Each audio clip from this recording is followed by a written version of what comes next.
দোকানে কিন্তু প্রায় বাচ্চাদের জন্য কিনি 5 টাকা 10 টাকা করে যে ম্যাঙ্গো বার। তো এই ম্যাঙ্গো বারটা আপনি কিন্তু ঘরে চাইলে খুব সহজেই তৈরি করে নিতে পারবেন, আম সত্ত্ব যেটাকে বলি।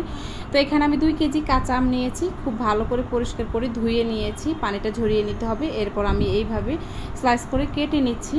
সবগুলো আম কাটা হয়ে গেলে এরপর আমি এগুলোকে চুলায় সেদ্ধ করতে বসিয়ে দিব। এই যে দেখুন আমি এইভাবে সবগুলো কেটে নিয়েছি। তো একটা কড়াইতে আমি এখন আম কুচিগুলো দিয়ে দিব।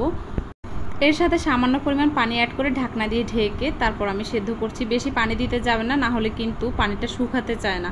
তো এরপর এই যে দেখতেই পাচ্ছেন আমি সেদ্ধ করে নিচ্ছি। আর সব সময় কিন্তু যে কোনো রেসিপি দিতে আমার কেন জানে লেট হয়ে যায়, আর ইদানিং কাজে এত পরিমাণে ব্যস্ত থাকি। তো এরপর কিন্তু এই যে দেখেন আমি খুবই স্মুথলি সেদ্ধ করে নিয়েছি।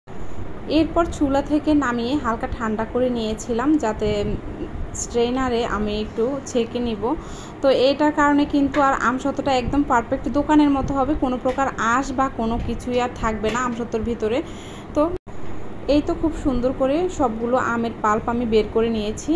এখন আমি চুলায় একটা কড়াইতে দিয়ে দিচ্ছি এই আমের এই মিশ্রণটা। যতটুকু সম্ভব পারেন কম পানি দিয়ে সেদ্ধ করবেন, এতে করে আমসত্ত্বটা খেতে আরও বেশি ভালো লাগবে। 2 কেজি আমের জন্য আমি এখানে 2 কাপ পরিমাণ চিনি দিয়েছি, এরপর দিয়েছি লবণ স্বাদ মতো, আর এখানে দিয়েছি ফুড কালার গ্রিন, যাতে একটু দোকানের মতো টেক্সচার চলে আসে।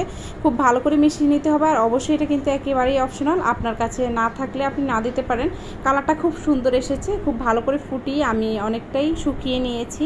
এরপর আমি প্লেট নিয়েছি আর নিয়েছি একটা বড় প্লেট, ওইগুলো তো দিতে হবে কারণ অনেকগুলো আমের পাল্প হয়ে গেছে।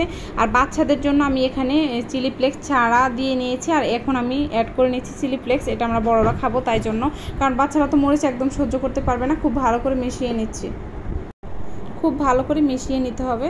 তো এরপর আমি কিন্তু আমাদের জন্য দিয়ে দিচ্ছি। আমার এখানে প্রায় 3টা ট্রে হয়েছে আমসত্ত্ব, তো এগুলোকে আমি এই তো দিয়ে দিচ্ছি। আর সরষের তেল মেখে দিলে কিন্তু আমসত্ত্বটা যখন আমি শুকিয়ে গেলে উঠাবো তখন খুব সহজে উঠিয়ে নিতে পারবো, এই আর কি। তো আপনারা কারা কারা আমসত্ত্ব দিয়েছেন না এখনও দেন নাই, তারা কিন্তু অবশ্যই কমেন্টসে জানাতে ভুলবেন না। আর এই আমসত্ত্বটা আমার বাচ্চারা ভীষণ পছন্দ করে, দিতেও কম সময় লাগে আর খুবই অল্প সময়ে বানিয়ে নেওয়া যায়। আমার কাছে কোনো ঝামেলারই মনে হয় নাই। তো এইভাবে দিয়ে তারপর আমি সবগুলো একসাথে, এই যে আমি দেখেন 3টা ট্রেতে দিয়েছি। তো আমি এখন ছাদে নিয়ে যাব। এই যে রোদে আমি 2 দিন খুব ভালো করে কড়া রোদে শুকিয়ে নিয়েছি। এরপর এই যে রোদ থেকে আনার পরে দেখুন কেমন একদম সুন্দর হয়ে গেছে। পারফেক্টভাবে আমি তুলে একটু স্লাইস করে কেটে সাজিয়ে নিয়েছি।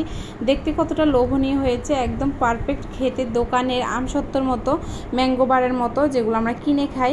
আর রেসিপিটা কেমন লেগেছে অবশ্যই কমেন্টসে জানাতে ভুলবেন না। সবাই ভালো থাকবেন, সুস্থ থাকবেন এই কামনায় রইল। আজকের মতো বিদায় নিচ্ছি। আল্লাহ হাফিজ।